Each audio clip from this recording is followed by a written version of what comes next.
Bom dia a todos. Obrigada pela presença. Sejam bem-vindos ao nosso simpósio A Miséria da Ciência sem a Filosofia. Esse é o nosso segundo e último dia de palestras. Ontem foi um dia extremamente profícuo, muita alegria ter podido estar aqui. Hoje a gente continua, agora pela manhã, nós teremos às 9, Nelson Job, às 10, Ohara Nagashima, e às 11, Luiz Pinguelli. Depois nós fazemos uma pausa para o almoço, voltamos às 14, com Adriana Cabanelas, Geraldo Prado e Mário Novello. Às 15 temos ainda um coffee break. Agora pela manhã não temos coffee break, mas temos um café às 10. Então, depois da fala do Nelson, a gente toma um cafezinho para voltar para o Ohara. Nós temos também essa transmissão ao vivo pelo YouTube, no canal do CBPF, e depois também podem acessar o canal para assistir essas palestras. Depois, algumas dessas falas, convertidas em textos ou em apresentações, vão estar também na nossa revista Cosmos e Contexto. Então, é só acessar cosmosecontexto.org.br para poder encontrar os textos. Peço a todos que desliguem os celulares, ou que deixem no silencioso, porque ontem foi quase uma sinfonia. Então, muito obrigada mais uma vez. Com a palavra, Nelson Job. Obrigado. Pleased to meet you. I hope you guess my name. Bom, primeiro eu queria agradecer ao fato de vocês não terem ido para a praia, estarem aqui, não terem colocado o despertador para tocar mais tarde. É sempre o cara que está às 9 horas sempre agradece isso, né? Eu quero hoje aqui me filiar a uma egrégora cósmica de filósofos do fogo. Eu estou falando tanto de Hermes Trismegisto como de Heráclito, que dizia que o elemento primordial era o fogo, Rumi, o poeta Sufi, que era um poeta do giro, do movimento, que tomava vinho, fazia o samba, a dança sufi, né, rodava, começava a declamar os poemas e os seguidores iam atrás, anotando os poemas dele. Giordano Bruno, que inclusive morreu na fogueira, mas a fogueira não matou as ideias se alastram até hoje, com a ajuda, inclusive, do Luiz Carlos aqui. Spinoza, Kate Richards, por os motivos que vocês conhecem, Raul Seixas, Leonardo Cohen e Deleuze. E eu também espero hoje transmutar o Centro Brasileiro de Pesquisas Físicas no excêntrico cósmico na imersão da natureza, que, aliás, é a vocação natural dele. O que eu vou falar hoje é sobre a miséria da ciência e da filosofia sem o esoterismo. Mas antes de chegar propriamente nesse tema, eu queria fazer uns breves comentários sobre o tema geral do simpósio. Em relação à questão da miséria da ciência sem a filosofia. Por exemplo, é fundamental para a emergência do conceito de campo eletromagnético na virada do século XVIII para o XIX, a influência da naturofilosofia, a filosofia dos primeiros românticos alemães, sobretudo do Schelling, né? O Ritter, que é um físico alemão, e, sobretudo, o Ørsted, que é um físico e químico dinamarquês, se inspiraram muito na filosofia do Schelling, que estava nessa turminha aí, do Schlegel, Novalis, etc., que pensavam assim em filosofia, convergência de tudo, muito inspirado, inclusive, no Spinoza. E isso foi importante para juntar o campo elétrico e o campo magnético. Eu queria deixar registrado essa importância. Outro detalhe importante que eu queria chamar a atenção é a existência do livro do Bergson, Esse livro é de 1922, Duração e Simultaneidade, que é resultado de um diálogo público do Bergson com o Einstein. O Bergson ficou muito feliz quando surgiu a teoria da relatividade, porque ele já falava, entre outros, já falavam ali no final do século XIX que o tempo era uma quarta dimensão. Quando veio um físico trazer uma teoria elaborada sobre isso, ele ficou muito satisfeito. No entanto, ele termina o livro, o Einstein saiu do debate dizendo que ele não entende o tempo dos filósofos. E o Bergson acusa Einstein de ser um cartesiano ao final do livro, porque o ponto de vista do observador do Einstein termina do lado de fora. E o Bergson estava interessado do ponto de vista do lado de dentro, do virtual, digamos assim. Outro detalhe importante, que o Nelson Pinto ontem mostrou a capa de um livro bem interessante do Heisenberg, chamado Física e Filosofia, que é resultado das conferências Gifford, que ele deu na Universidade de St. Andrews, na Escócia, entre 1956 e 1957. Ali o Heisenberg falava uma coisa muito importante que me é muito cara.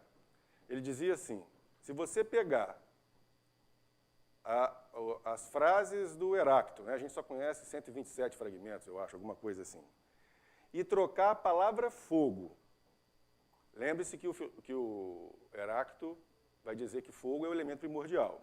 Se você trocar a palavra fogo por energia, você tem um tratado de física moderna. Isso é Heisenberg itself dizendo, nas palestras dele. E finalmente, o Prigogine Stengers, Prigogine, físico, prêmio Nobel da Química, pelas estruturas dissipativas, e a Stengers, filósofo da ciência, aluna do Deleuze, A Nova Aliança, no primeiro livro dos dois juntos, eles vão dizer que a mecânica quântica introduziu o devir na física. O próprio Bergson já dizia muito por alto, muito de passagem, dizia assim, tem uma nova física aí que aglutina substância e movimento. Ele estava falando da mecânica quântica também. Queria lembrar, então, dessas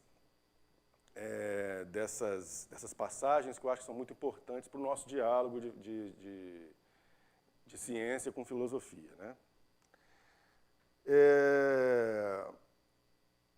Sobre a questão, vamos dizer assim, mais ontológica da relação da ciência com a filosofia, é bom lembrar de saída uma consideração muito importante que orbita em torno do livro O que é Filosofia, de Deleuze e Guattari, onde eles vão dizer o seguinte, tudo que a gente quer é respirar um pouquinho diante do caos. Eles vão falar isso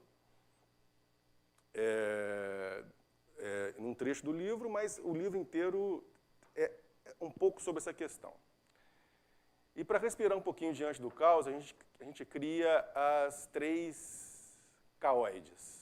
As três caoides são justamente a filosofia, a ciência e a arte. Ele vai dizer que a filosofia, ela explica o caos através de conceitos, ela conceitua o caos, e explicar o conceito não é nada trivial, porque tem essa etimologia do plique, em latim dobra. Então, explicare é desdobrar, simplificar é sem dobra, complexificar é complexo com muitas dobras, simples é sem dobra, implicar é se enfiar na dobra. Então a filosofia faz isso, a filosofia explica o caos, puxa uma linha do caos e desenvolve. A arte, ela emoldura o caos. Ela emoldura o caos através de perceptos. Pense na pintura abstrata. Pensa no quadro do Pollock, que, aliás, descobriram fractalidade na obra dele, né, recentemente. Pense no Van Gogh, que traz movimento para a natureza, torna os movimentos até então invisíveis visíveis. Ele traz os vórtices da natureza explícitas na obra dele. Então, a arte emoldura o caos. E a ciência, para Deleuze, explora o caos através de funções. Explorar o caos. Pega um pedacinho do caos, vai ali, mede, pesa, modela, representa. Então, para Deleuze e Guattari, são procedimentos diante do caos. A diferença é essa. A arte, filosofia e ciência. Eu acrescentaria uma quarta caoide, a caoide da bruxaria, da magia, da espiritualidade, que, se você for pensar a partir, por exemplo, da meditação, dos estados vibracionais, da ativação de chakras, etc., você pode dizer que a magia, ela modula o caos. Ela varia as intensidades do caos. É um pouco isso que a gente vai fazer aqui hoje.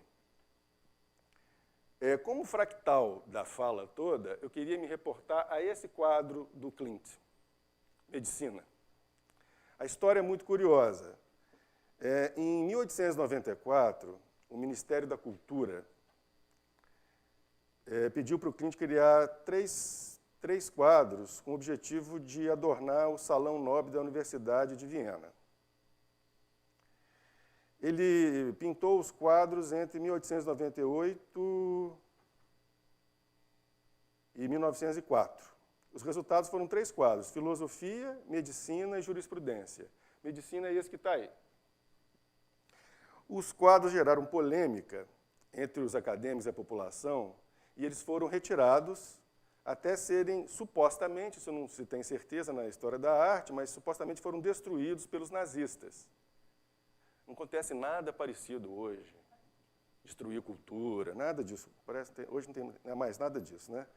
E, posteriormente, eles foram reconstruídos através de fotografias pelo Museu Leopold, em Viena.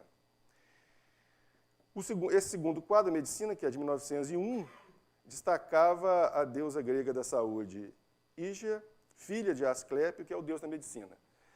Reparem o seguinte, se vocês forem recordar a imagem afetiva que vocês têm dessa pintura na cabeça de vocês, vocês vão se lembrar só dessa figura de baixo, da Hígia.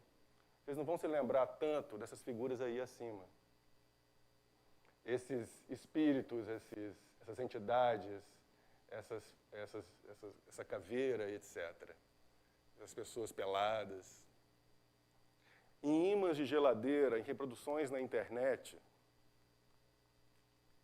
em camisas, em quebra-cabeças, há uma edição desse quadro onde fica só essa figura de baixo, que é a filha do Asclépio. Edita-se essas entidades espirituais aí de cima. Eu vou falar sobre isso, sobre essa edição das entidades.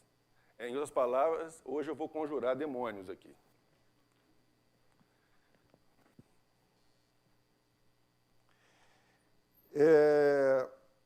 Para começar a falar da miséria da ciência e da filosofia sem o esoterismo, eu tenho que me reportar a uma filosofia mística muito presente no Ocidente, que é o hermetismo. A história do hermetismo é mais ou menos alocada dentro do corpo esotérico, do corpo conceitual esotérico, mais ou menos em 1800 a.C., no Egito Antigo, com a figura de Hermes Trismegisto, que seria ou o deus Tote, que é o deus egípcio, tanto da magia como da ciência, como o deus dos mortos, espécies do São Pedro deles lá, mas também poderia ser um seguidor de Tote, e poderia ser simplesmente um devoto, alguma coisa assim. Agora, se a gente for usar os registros históricos, com rigor histórico, o começo dessa história vai se dar mais ou menos um pouquinho ali na Idade Média, na Europa, com a influência da filosofia do Plotino, que é um neoplatônico egípcio, depois mudou para Roma, século 3, 4 ali na Alexandria. O que o Plotino fazia, para dar esse estatuto de neoplatonismo, diferente do platonismo, é que Platão não conta a história de como é que a gente caiu. Ele estipula lá o mundo das ideias e o simulacro, fala como é que a gente talvez suba através da dialética platônica dele lá, mas não conta como é que a gente caiu para cá. E o Plotino conta bem essa história através de 4 experiências místicas que ele teve através de uma ascese do pensamento. Ele ficava pensando. Segundo o secretário dele, o Porfírio, escreveu um livro de fofoca chamado Vida de Plotino. O Plotino tinha um êxtase baseado no pensamento e escrevia as Eneidas, a obra dele, baseada nessas experiências místicas, onde ele contemplava, entre outras coisas, o uno, o belo, o não ser. A gente aprende que o estudo do não ser o estudo do não ser é enologia com H. Aí o Luiz Carlos uma vez brincou comigo que é preciso uma enologia sem H para entender a enologia com H. Né? É verdade. O que é o não ser, afinal de contas? Mas aí, fazendo um resumo radical de forma que o Plotino remexa no túmulo, ou no cosmos sagrado, a ideia é o seguinte: o não ser não tinha características nenhuma. Era uma pura inconsciência cósmica, sem tempo, sem espaço. Até que, então, ele resolve se perguntar o que eu sou. Ao perguntar o que eu sou, ele dobra sobre si. Cria a primeira subjetividade cósmica. Ao dobrar sobre si, ele gera as almas, a anima mundi, as almas do mundo. E ao dobrar sobre si, as almas, perguntar o que eu sou, as almas dobram sobre si, tem uma segunda dobra, e geram os corpos físicos. Né? É como se essas dobras densificassem o mundo e gerassem esse mundo físico. Então você tem 3 níveis ali no Plotino. Né? O não ser, que é uma enologia, e 2 níveis do ser, que é uma ontologia, que seria a transcendência e a imanência. Só que tem uma diferença em relação, por exemplo, à cultura judaico-cristã, e uma diferença em relação ao platonismo. Eles são contínuos, são dobras. Né? Até influenciado um pouco pelo cristianismo, porque o cristianismo, diante do judaísmo, criou uma novidade cósmica. O Cristo como download do Deus transcendente no mundo imanente. A partir desse download crístico, o neoplatonismo cria essa nova ontologia de continuidades entre o não ser, a transcendência e a imanência. É desse campo fértil que emerge o hermetismo. Até um pouco um outro filósofo neoplatônico seguinte ao Plotino, que é o Jâmblico, o barato não era só com pensamento, não. Ele já tinha tipo um enteógeno dele ali, que era baseado em gemas e ervas que ele tomava e tinha ascese. E aí ele já escreveu no século IV o livro Mistérios do Egito, que aí ele faz todo um organograma espiritual com Deus, demônios, anjos, arcanjos, etc. E ali já cita a figura do Hermes Trismegisto. O que começa a ser dito pela Frances Yates, ali na década de 60, e de uma forma bem mais sofisticada, hoje em dia, pela turma do Luiz Carlos aqui, do Nútil, e de uma turma lá de Amsterdã, que é o Walter Hanegraaff, a Frances Yates dizia que o hermetismo, essa filosofia mística, que nasce ali na Idade Média, houve uma certa moda dela no Renascimento, mas a gente sabe que não foi bem assim, não é bem uma moda, mas algumas pessoas leram como Fitino de Mirandola, Fitino, Pico de Mirandola, etc. Bom, antes da gente chegar no Renascimento, vamos falar um pouquinho do que é o hermetismo. O hermetismo tem vários textos que são muitas vezes assinados por Hermes Trismegisto, que isso é um hábito das ordens herméticas, né? Ou seja, eles colocam um pseudônimo. Muitas vezes assinavam como Hermes Trismegisto. Daí esses textos medievais sendo atribuídos a Hermes Trismegisto. Esses textos foram editados hoje, a gente consegue achar em livraria a organização canônica dos textos principais numa coletânea chamada Corpus Herméticos. Né? E tem um texto de 1903, 1904, escrito pelo William Atkinson, um advogado, que era da Ordem do Novo Pensamento, que é uma ordem hermética uma ordem esotérica comum nos Estados Unidos no final do século XIX, e também com influência da teosofia, da Madame Blavatsky, etc., ele escreveu um livro chamado O Kybalion, que não é um livro propriamente hermético, mas com uma base hermética muito grande, onde ele vai elencar os 7 princípios herméticos. Muitas vezes, quando a gente vai fazer uma pesquisa mais rasa, a gente normalmente se aloca hermetismo com os 7 princípios herméticos, mas não tem esse papo de 7 princípios nos textos medievais. Isso é uma coisa do começo do século XX. William Atkinson, ele apareceu com o pseudônimo dos 3 iniciados, mas os 3 iniciados é um cara só. Ele também escrevia com outros pseudônimos, livros, por exemplo, de yoga, e de filosofia oriental, etc.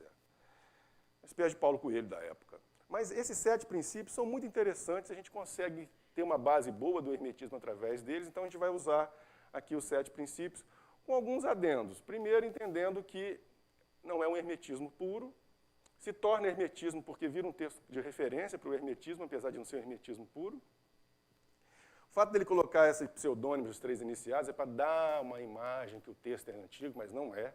Ele cita coisas bem contemporâneas da época dele. E ele fala, por exemplo, de vibração, que é um termo científico recente, mas que explica bem certos conceitos do hermetismo. Então, quais são os 7 princípios? Princípio de mentalismo, que tudo é mente e que a matéria é coágulo da mente. Coágulo da mente. Cuidado para não achar que tudo está na sua cabeça, não é isso. Não é Berkeley, não é que o universo está todo na sua cabeça. É que esse mundo aqui é mente coagulada. A ideia é essa. Quiserem lembrar de um cara do começo do século XX que disse que matéria e energia são a mesma coisa, se vocês quiserem podem lembrar, porque a ideia é um pouco semelhante. O segundo princípio é o princípio de vibração. Eu mudo um pouquinho a ordem para alocar o diálogo com a física e até mesmo com a filosofia, eu mudo um pouquinho a ordem dos princípios, mas o segundo seria o princípio de vibração, que tudo do universo está em movimento, que todo o universo vibra, que não existe ausência de movimento no universo. Isso ali, século IV, V da Idade Média, estava rolando esse papo, tá? O terceiro princípio é o princípio de ritmo, que tudo no universo tem um certo padrão, 7 dias da semana, a respiração do corpo humano, as batidas do coração, o dia e a noite, etc. O quarto princípio é o princípio de polaridade, que tudo no universo tem o seu duplo, mas cuidado para não confundir isso com contrários. Ele vai dizer que é um contínuo dentro da mesma natureza. Ou seja, preto e branco é um contínuo no espectro de cores, são extremos no contínuo de espectro de cores. Pesado e leve, rápido e veloz, escuro e claro, são contínuos dentro de uma mesma natureza. O quinto princípio é o princípio mais famoso, que é o princípio de correspondência. O princípio de correspondência vai dizer que o que está em cima é como o que está embaixo. Na verdade, ele vai tratar da relação de macro e micro. Por exemplo, isso vai ser uma das bases da astrologia, que é o que os corpos celestes, a forma como os corpos celestes se organizam, influencia na nossa vida aqui na Terra. Relação de macro e micro. Quiserem fazer uma ponte contemporânea também aí com fractal, dá um certo sambinha. Mas também dá um samba com o conceito de mônada do Leibniz, que vai dizer que a mônada é o espelho vivo e perpétuo do universo. O princípio seguinte é o princípio de causa e efeito. Também não fazer uma relação newtoniana muito rápida, porque no hermetismo todas as causas do mundo convergem para esse efeito. Lembra que é uma filosofia do contínuo. Se é uma filosofia do contínuo, não tem pedacinhos separados de uma causa e um efeito. A vinda do Cabral para o Brasil, a construção das cidades, quando meu pai e minha mãe se encontraram, quando eu vim aqui morar no Rio de Janeiro, todas essas causas convergem para esse efeito aqui e agora. Todas as causas do cosmos convergem para o efeito aqui e agora no presente. É um grande contínuo cósmico. essa relação de causa e efeito. Finalmente, o último é o princípio de gênero, que vai dizer que o princípio cósmico feminino e o princípio cósmico masculino, eu vou usar termos mais didáticos, né? O princípio feminino e o princípio masculino cósmico copulam e engendram a continuidade do universo. Continuamente essas duas forças complementares do universo se articulam, engravidando o universo de si mesmo, gerando a continuidade do universo. Aliás, lembro muito lá do universo do Mário com essa história. Lembro também, claro, do taoísmo com a questão da complementariedade yin e yang. Bom, isso aí é um resumo do que é o hermetismo, né? As teorias básicas. A gente conhece hermetismo aqui no Brasil, de uma forma mais popular, através do famoso disco do Jorge Ben, A Tábua das Esmeraldas. A Tábua das Esmeraldas é o texto mais famoso e canônico do hermetismo. A última música desse disco, o Hermes Trismegisto e Sua Tábua de Esmeralda, é esse texto hermético medieval musicado em samba rock. Inclusive ele canta, né? O que está em cima é como o que está embaixo, etc. Bom, o hermetismo, a princípio, foi utilizado na Igreja Católica. Há uma capela na Itália, não é isso? Siena, que tem a figura do Hermes Trismegisto no chão, não é isso? Mas depois, com o processo inquisitorial, porque o processo inquisitorial, a Igreja é um golpe de marketing, né? A Igreja descobriu que você aumenta fiéis, queimando bruxa na praça, colocando medo nas pessoas. Então, eles entenderam. Aí o processo inquisitorial começou a bombar, e aí teve uma separação entre o misticismo hermético e a Igreja Católica depois, a partir ali, sobretudo, do século XII, XIII, né? Então, o hermetismo faz parte de uma escola filosófica que fica à margem do pensamento ocidental, sendo que o pensamento oficial no Ocidente vai ser justamente a escolástica, a filosofia cristã, que é ensinada nas universidades. Ainda que emerja por aí alguns agentes infiltrados, que são eles. E aí começa a presença do esoterismo, do hermetismo na ciência. E a gente está falando agora de renascimento. A primeira figura que interessa para a gente é a figura do Paracelso, que era um médico do século XVI, que entendia da medicina tradicional da época, mas entendia profundamente também de hermetismo, de alquimia, etc. E ele usava isso para a compreensão da natureza e para os seus atendimentos. Ele dava aula nas universidades, era constantemente expulso de todas, e já falava naquela época, no século XVI, que os médicos estavam muito mais preocupados em ganhar dinheiro do que tratar dos seus pacientes. Mas, para a gente ter uma ideia da importância do Paracelso, a ideia dele de cura similar, foi influenciada 200 anos depois do surgimento da homeopatia. Ainda que eu soube aqui pelo Vicente que tem escola espagírica, baseadas em Paracelso e outras coisas, aqui no Brasil, em Minas Gerais, né, em que se ensina a alquimia tal como ela é. Porque a alquimia, depois desse vento junguiano, no pensamento a partir da década de 50, 60, a alquimia virou muito mais um simbolismo psicológico e uma prática em si. Mas se ensina a prática em si de alquimia hoje, lá em Minas Gerais, e com os professores lá fizeram formação na Europa, né? Onde isso é um pouco disseminado também. Com efeitos práticos. A outra figura importante é o Giordano Bruno.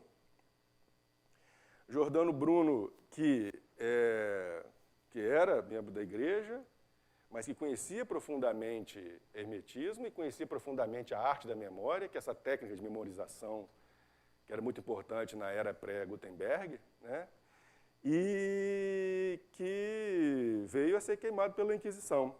Agora, o Giordano Bruno ele não foi considerado culpado apenas por exemplo, trazer o conceito de universo infinito, porque naquela época só Deus poderia ser infinito.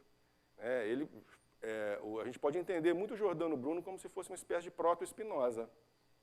Muitas ideias aí de imanentismo, Deus e natureza já estavam presentes ali na obra de Giordano Bruno. Mas Giordano Bruno, além de cometer a heresia de dizer que o universo era infinito, que agora vai sair uma nova edição no Brasil esse ano, tudo indica, né, Luiz Carlos? Se tudo der certo, né?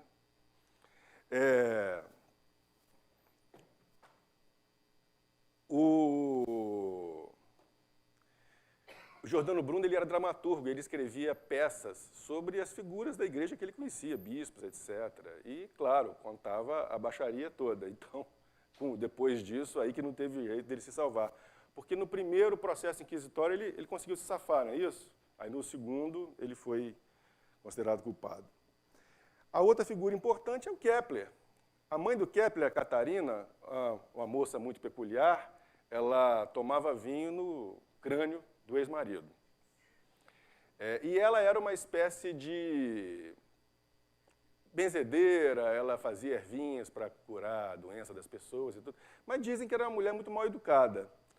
E naquela época, você não gostava da pessoa, você dizia que ela era bruxa, mais ou menos que fazia, por exemplo, numa época recente da história brasileira, quando falava que a pessoa era comunista, não gostava, falava que era comunista. Naquela época falava que a pessoa era bruxa, então ela sofreu um processo inquisitorial. Mas ela não foi considerada culpada, porque o Kepler era astrólogo do imperador. Imperador Leopoldo? Acho que é isso, né? Alguma coisa assim. Rodolfo, Leopoldo, alguma coisa assim. Dada a influência do Kepler, a Caterina foi liberada, mas morreu logo depois, que ela já era velhinha, e o processo foi muito difícil. Kepler escreve no livro mais importante dele, Harmonia do Mundo, é um livro que ele vai fazer uma estranha relação entre cosmologia, geometria e música. Ele vai dizer, com todas as letras nesse livro, vai dizer: Hermes Trismegisto, seja ele quem for, os seus conhecimentos foram muito importantes para eu compor o meu sistema. E, além de tudo, a questão da hipérbole, que dá a reviravolta cosmológica ali do Kepler, que dá o chute para o Newton fazer o gol, ele se inspirou, inclusive, na Hipátia, que era uma filósofa neoplatônica do século V, depois de Cristo, na Alexandria, que teve primeiro essa ideia da hipérbole. Ela era astróloga e astrônoma. Naquela época, as pessoas eram as duas coisas, né? Depois vieram os católicos e dominaram Alexandria e assassinaram Hipátia. Dei spoiler do filme. Tem um filme maravilhoso chamado Alexandria, do Alejandro Amenábar. Quem faz o papel da Hipátia é a Rachel Weisz. Filme maravilhoso. Não sei como é que vocês fazem para ver hoje em dia.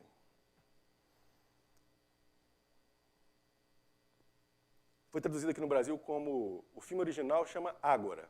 Aqui no Brasil foi lançado como Alexandria. Finalmente, Newton.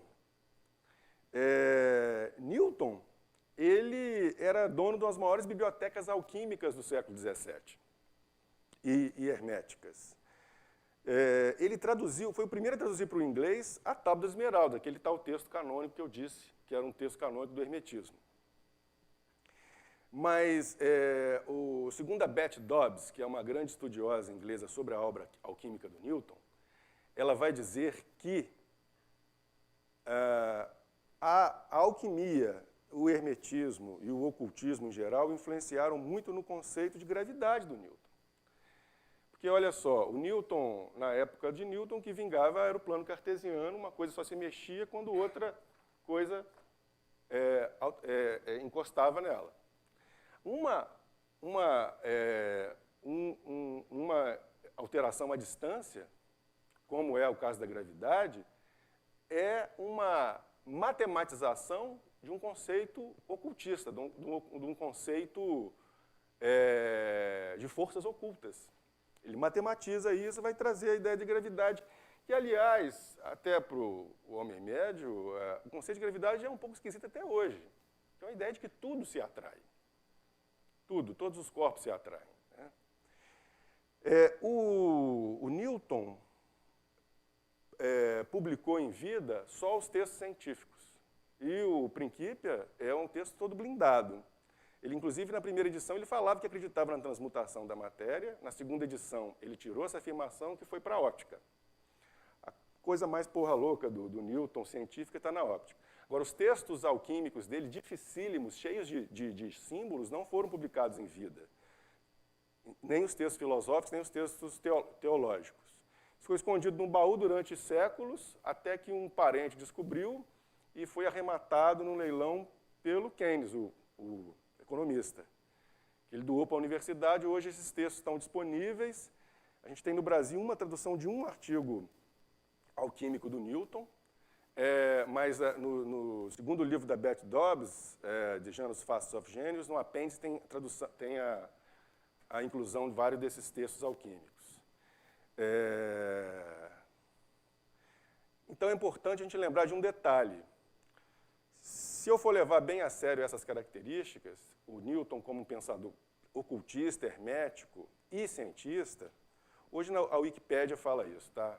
Newton, alquimista, filósofo, físico. Se a gente for levar a sério isso e entender essa edição que ele fez, provavelmente para fugir da Inquisição, a revolução científica, o newtonianismo, é uma coisa e Newton era outra. Para dizer em outras palavras, eu diria que Newton não era newtoniano. Newton era um pensador extremamente plural, mas que, por uma edição da obra dele, que foi uma estratégia, provavelmente, se criou um pensamento específico, representacional do mundo, que representa o mundo em números, mas que a obra dele era um pouco mais ampla que essa ideia específica. Bom, para terminar, então, eu queria só trazer algumas contribuições do esoterismo para a física moderna. Só elencar rapidamente. Por exemplo, o Niels Bohr, ele se inspirou um pouco no taoísmo, na complementariedade em yin-yang, para pensar a complementariedade onda-partícula. O Schrödinger, nos livros de divulgação científica dele, além de gostar muito de Spinoza, ele citava muito o hinduísmo como referência. O Wolfgang Pauli perdeu o pai, separou da mulher, desenvolveu um certo alcoolismo, foi fazer terapia com o Jung. O Jung falou para ele, seu problema é com o feminino, vai fazer terapia com uma mulher. Lá pelas tantas, ele acabou na mão da von Franz, que é uma grande seguidora do Jung, e a grande especialista em alquimia, do movimento junguiano.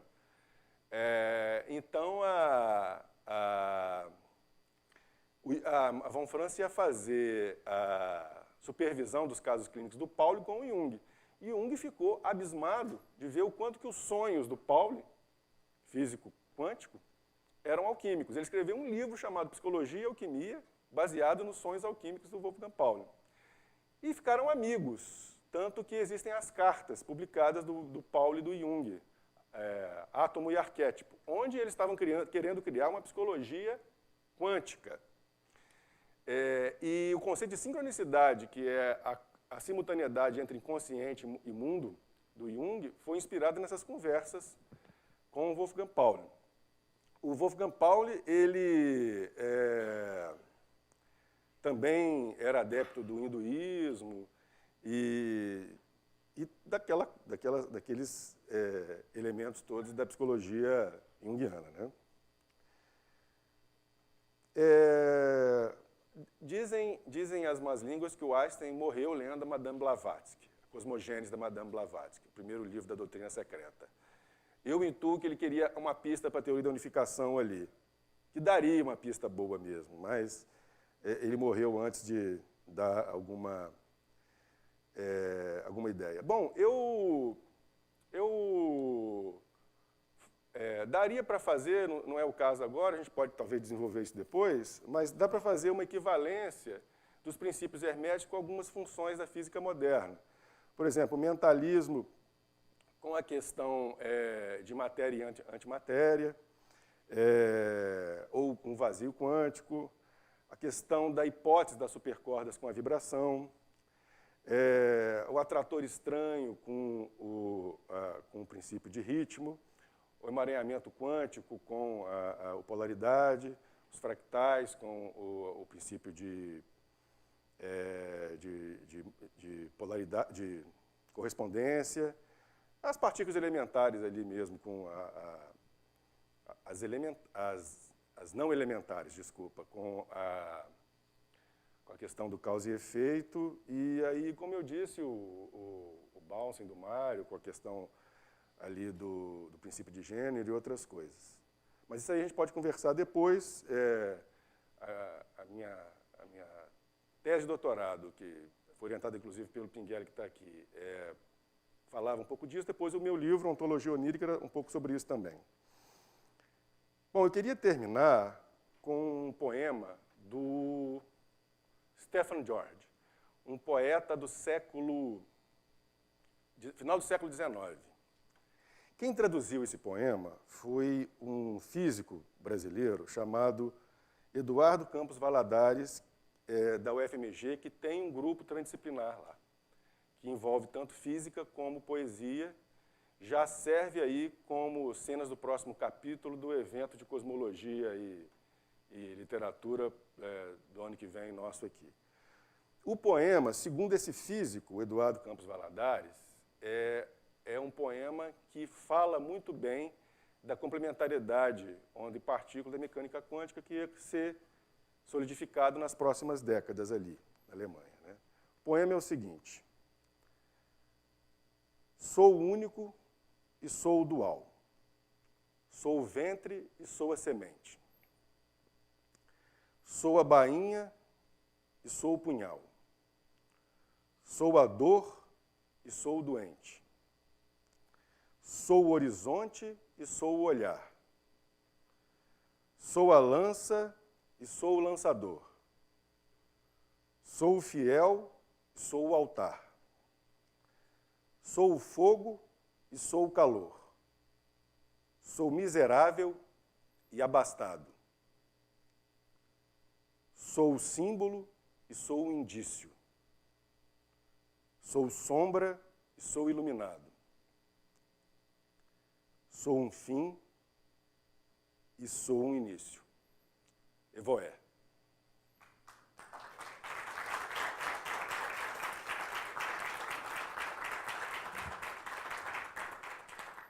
Muito bem, abrimos para perguntas. Perguntas? Foi suficientemente claro. Ninguém tem nenhuma questão. Vocês podem gritar também, como reação.